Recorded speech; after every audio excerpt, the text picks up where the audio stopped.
Hello, everyone, and welcome to the LingQ podcast with me, Elle.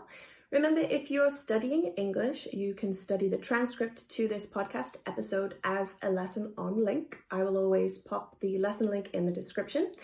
If you've never used LingQ before, a LingQ lesson allows you to read through and listen, and also watch, in this case, to a piece of content in English, translating the words and phrases that you don't know, saving them to your own personal database, and then learning English from content you're actually interested in.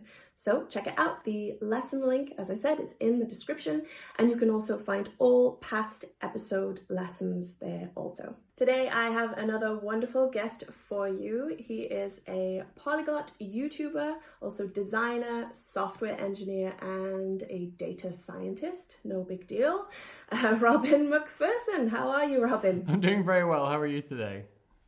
I'm great. Thank you. Thank you so much for joining us at the end of your day, because you are joining us from the UK, correct? Yeah, that's right. Although it's funny, just a couple months ago, you and I would have been in the same time zone.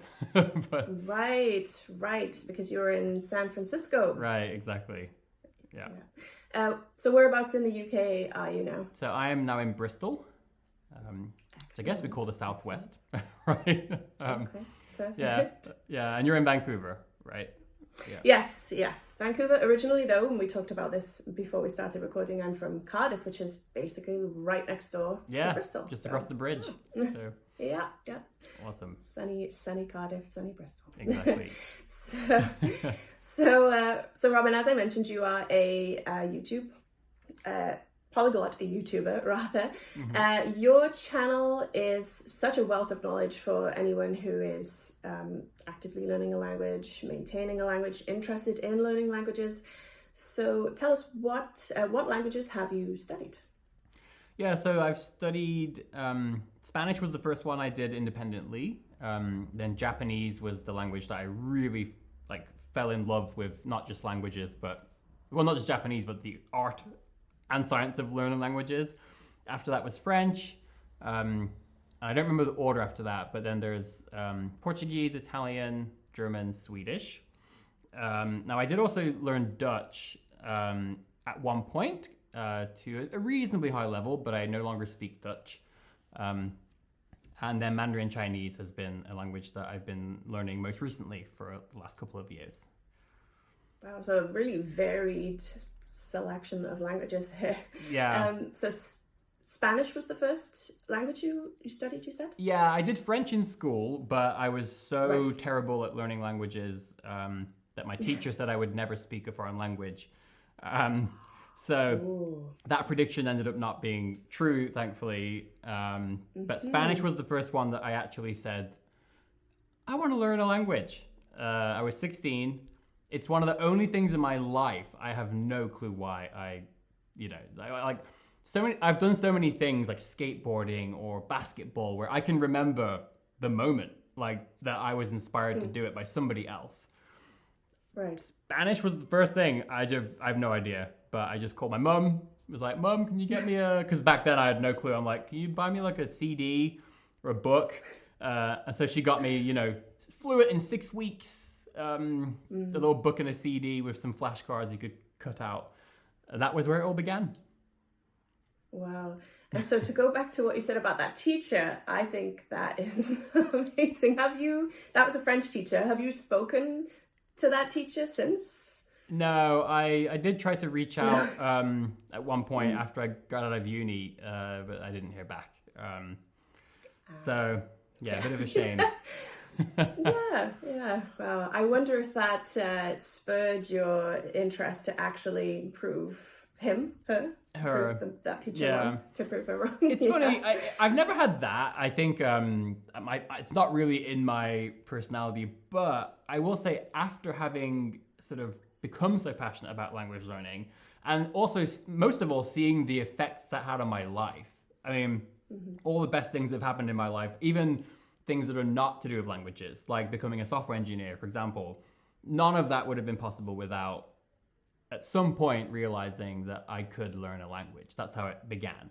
And so I've often wondered how many people are just like I was, but they don't ever, for whatever reason, their life doesn't present that discovery that, no, you actually can do this.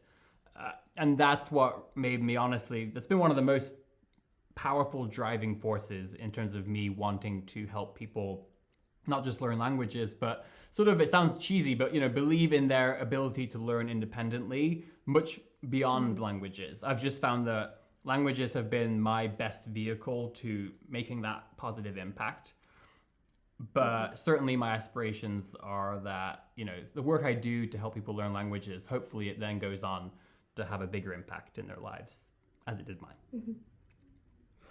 And so tell us about your methods then. So the first language that you truly learned was Spanish, and I'm sure your methods have perhaps changed over the years. Yeah. But what are the key aspects to your language learning method?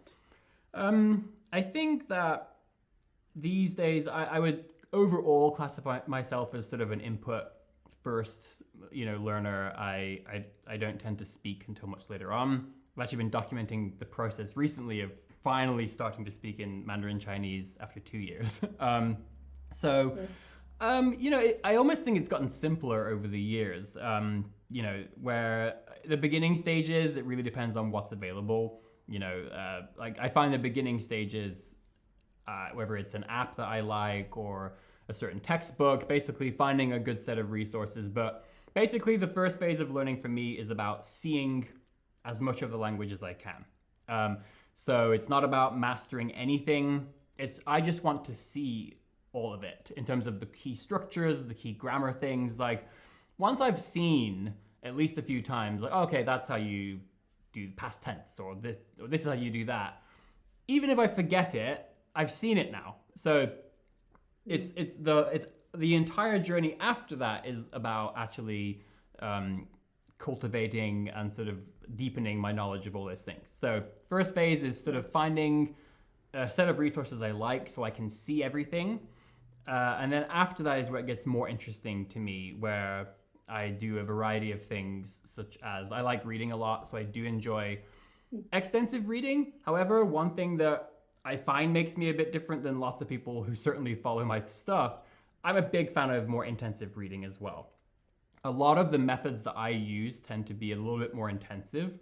And I always say I'm a depth-first learner. So I tend to use relatively few resources, but I tend to go very deep on them. And then that kind of honestly takes me all the way through my journey. And the reason why I say I'm sort of depth first is that, you know, in programming, we have these two concepts, depth first versus breadth first, right? Okay. So the approach of either going deep before you go wide or going wide before you go deep. And I find that by just having a few really good resources that I go really deep on, it actually makes maintaining languages a lot easier for me. And it also makes it easier coming back to languages later, because I have a much narrower set of things that I know really, really, really well. And so maintaining a language or getting back to it becomes quite simple. I just have these things I go back to.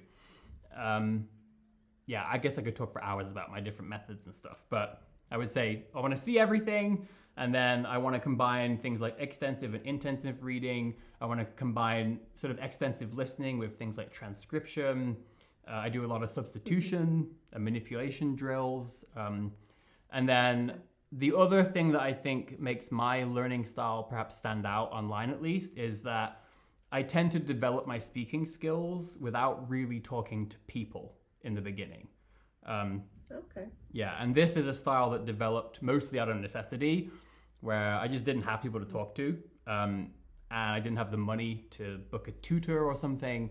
So there are a number of languages where I actually became quite proficient at speaking and expressing myself without really talking to a human. And then I ended up finding out there were loads of people online who, for one reason or another, don't have people to talk to. And it turns out people are quite fascinated by this idea that you could develop your speaking skills without actually speaking to people if you need to. So. Oh, interesting. Do you mean then that you kind of talk to yourself, or you talk about what you're doing in the day? I know that that's a method. Yeah, but I found there's loads of stuff, and recently I've been developing a lot of my own methods. Like there's one that I love talking about, what I call the podcast interview method, where it's basically a method where I pretend I'm on a podcast like this, and I pretend that you're going to ask me a question, but I basically take the exact same question every day of the week for a full week. And I do my best to give a different answer every time. Same answer, but there's no script. And what happens is that throughout the week, I get better and better and better at answering that one question. So I start to get this immense depth. I develop my vocabulary. And then the last 2 days, I try to give a completely new answer altogether as a way to get the spontaneity in there. That's just one example. So I have all these different methods that I do. Some of them, like that one, do involve actually speaking. But I do also find things like extensive reading will improve what's called automatic processing, my ability to sort of formulate thoughts or parse language as it comes in. So yeah, lots of stuff. But yeah, I find you can actually become quite comfortable speaking if you need to without having to talk to others. Excellent. I really like that idea. I might try that in French this week. So you take a question and then each day you answer it. You said the final 2 days you answer something completely different. That's great. Okay. What I do is it's like I'll have like Google Translate or my favorite dictionary, something open, and then the first day I find that I'm lacking a lot of vocab. If the question's about design, it's like, oh yeah, I don't know how to say any of these words in French. So the first day is more about like figuring some stuff out. But then the second day, it's like referencing it. I'll have a list, right? I may even go ask some people if I know people. But the point is that by the third, fourth, and fifth day, it becomes less about, oh God, what are the words? And it becomes more about, okay, now I'm actually just focusing on how to express myself. So it kind of isolates that problem. But as a byproduct, you learn all the words. And then, like I said, the last 2 days, you get that spontaneity that is much more lifelike, where now it's like, okay, how can I, improvise on this subject? And I find that you could either do that several weeks in a row with related questions, so you go deep on a topic, or you could do different topics every week, and then you grow the amount of topics you can discuss. I really like this. I'm going to give this a try. I'm glad you like it. I'll send you a video. Oh yeah, excellent. Thank you. So it sounds like maybe your career as a software engineer really influences your language learning. Would you say? It's certainly influenced how I view languages. I now view languages almost like systems. And this came from building not just sort of software engineering, but in particular working on software architecture, where, languages are kind of similar. They're a different, and I say they're similar in that there are these moving pieces that interact with each other, and so, for example, that's how grammar works, right? It's like, well, if we change this piece, maybe we go from talking about one person to two people, well, that has an impact over here, perhaps on maybe a conjugation or a declension or something, right? And that perspective came from being a software engineer, and it kind of simplified things, especially languages like German or Russian, where the grammar can be quite complex. It's kind of cool to be like, it's just a system, It's like having cars where one car may have more moving pieces and more components to it, another one, but they're all still cars. And it's just about understanding how this one is different than that one. Right. Excellent. And in terms of maintaining all the languages that you know, you literally wrote the book. So you wrote a book called How to Maintain Languages. Yeah. What was your inspiration for writing that book? I think early on, I got very inspired by some of the pioneers of the Polyglot community, which I think now has really blossomed into more of a broad language learning community. Yes. And with that, I did begin learning quite a few languages quite early. And then I found that at a certain point, it was a mess, where I had like one or two languages that were really high levels, and then I had a whole bunch.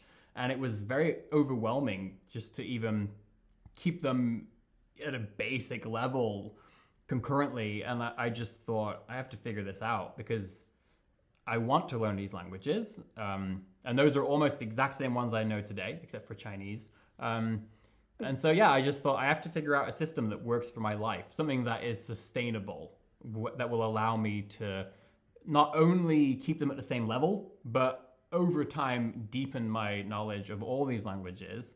And so the next couple of years was me trying to do that, and it worked really well. And so, and then I realized this was a massive problem that I felt people weren't discussing in enough depth. And so that's when I decided to write the book. Excellent. Now I know you can't condense, you wrote a whole book, so you can't condense that into some sound bites, but what are your kind of key tips for maintaining languages? I think there's a few. I think the biggest, perhaps underlying realization that I had was that you don't have to do everything all the time, right? I think a lot of people perhaps view language maintenance as like, you got to do every language every day. And I think realizing that there are many, many ways to do this that are quite intricate and but also quite simple, that's really helpful. I think there are certain techniques I have, like one I call little language projects, where once in a while I'll take a language that I haven't really been working on enough or as much as I want to, and I'll say, you know what, for the next week or 2 weeks, I'm going to do a project with that language, right? And it could be like I'm going to read a novel if it's a really high level language, or it could be I'm going to watch a single episode of this TV show, whatever it is. And just having that understanding that it's okay to just pause, take 1 week or whatever, however long it takes to do a little project in this language. And in doing that, I can really boost that level. It's amazing the long-term impact that has on keeping my languages fresh. But in the grand scheme of things, it doesn't really take much away from whatever else I was doing. And so that's an example of a technique I have that I think long-term helps me enormously in keeping languages sharp and fresh, but also continuing to deepen them over time. Great. Well, I'll leave the link to the book in the description if anyone is interested. I think it's such a great topic because there are so many books on, learn this language, learn it, get it in. But what about once you have a decent level, you do need to not lose it, which is such a shame, it happens. So yeah, it's a great topic. Yeah. Another interesting project that you've been working on lately, I would love to hear about. This is exciting for anyone who's learning a new language, but especially anyone who's learning a new language and enjoys writing. So tell us about Journaly. Yeah, so Journaly is a project that I've been working on for now 3.5 years. And it's basically a foreign language writing platform. Now, I've centered the concept around the idea of journaling because journaling is a habit-based thing. It's something that I found through doing research and surveys, like loads of people want to journal, even just for their own lives, right? It's such a healthful, positive habit, and it involves writing. And I think that writing is the most underused tool for learning languages. And I think it's so powerful. So I wanted to build a tool that would hopefully, from a design perspective, make it as easy as possible to write. Right? Like, because I think a lot of people don't write because it's effortful, right? It takes effort, right? Oh, yeah. So it was about how can I create a place where you can write, but also one of the reasons why I love writing is the feedback element, right? It is the best way, in my opinion, to get the most granular, amazing feedback, right? When you're speaking, it's pretty hard for someone to stop you constantly and everything else. Even if you record it, it's very difficult to package that feedback for you and then for you to digest it. Writing is such a great way to do that. So at Journaly, basically, you can write in any language you want. We support all languages. If any languages are not there, you can just write to me and I'll add it to the database immediately. We have over 100 languages already supported. You can get feedback from native or advanced speakers. And I've built these tools where, for example, you can highlight exactly a certain piece of text and then open a thread. and then have a discussion inside of that thread. So your feedback ends up exactly where it belongs. It doesn't just go to the bottom of a page and you scroll up and down. Again, it's like, how can we make it as easy as possible for you to both give feedback to somebody, but also collect it? And then the other aspect of Journaly is that we don't just collect language data, we collect topic data. So what's this post about? And so the long-term goal is for it to not be transactional. It's so that you can actually meet people on Journaly that have similar interests, not just similar languages, right? So if you're learning Japanese and you love gardening or house plants or interior design, wouldn't it be great if you could find someone that's a Japanese speaker learning English who's journaling about plants and interior design, so that you two could actually potentially have a long-term connection? So it's writing, It's feedback, but it's also about building community. I love that aspect of it too. Yeah, that's great. And so it's live now, and you said 100 languages. Yeah, I think we're over 100 languages now. Yeah, it's live right now. Fantastic. Yeah, it's at journaly.com. It's honestly, I've been blown away by it's only been live for about 5 months now. Still technically in beta, but we already have almost 10,000 posts. And the biggest thing is that we have now about 130,000 comments have been posted on those 8 to 10,000 posts, which sounds insane, but it's because somebody will say, hey, this should be this way, not that way. And then somebody will respond and say, oh, could I do this? Somebody else will chip in. So you have these gorgeous threads. So that's been the biggest surprise, is that people are willing to do it. And I've gotten this feedback that it's addictive. You know, it's addictive to realize 5 minutes of my day just reading someone's post, leaving a few comments, that just changed their life today. You know, like that's solid gold that they couldn't otherwise get. And so some people just come on every day and just correct like 10 or 20 posts. And that's my other favorite thing about Journaly, is realizing that, I don't need one Korean native speaker for every Korean learner. I just need a few really enthusiastic, engaged native speakers that can then impact like thousands of learners. So it's really cool. Wonderful. Yeah, very cool. I'll again put the link in the description for anyone who's interested in checking out Journaly. Thank you. So for the rest of the year, what can people expect to subscribe to your channel? And now I'm sure everyone listening will go straight to Robin MacPherson and subscribe. What can they expect from your channel for the rest of the year and beyond? So I do a lot of things where I document myself doing things in real time. So the last 2 years I've been documenting learning Mandarin from zero, right? As an example, right now I'm documenting developing spoken fluency, but I also do things in all my other languages. So there's a lot of things like, watch me become able to understand authentic podcasts, right? And how do we do it? How do I adapt in the middle? Things like that. I do a lot of videos just explaining methods, almost like tutorials, like here's a method for doing this. I'm doing a lot more interviews now and collaborations, which are really fun. And then I'm also going to be doing more sort of short documentary stuff that I originally was my goal on YouTube. My oldest video is like a short documentary about my life in Japan. So I'm going to be having a lot more artistic pieces that incorporate more interesting filmmaking stuff that has been a deep passion of mine, but I couldn't do much before with a full-time job and everything else. Now this is my job finally. So basically a pretty big variety. I know. Excellent. Yeah. Getting in the way of all the fun. Yeah, exactly. But everything is in playlists. That's one thing I try to do on my channel. So like anyone who's interested, it's a bit overwhelming. I know a lot of people have a lot of videos, so I do try to put them in playlists. Yeah. I do a lot of series where it's like, you know, here's a series about extensive reading, or here's a series about XYZ. So. Fantastic. Well, as I said, I'll pop the link to your channel and also to your book, How to Maintain Languages, and to Journaly in the description. So everyone check those out.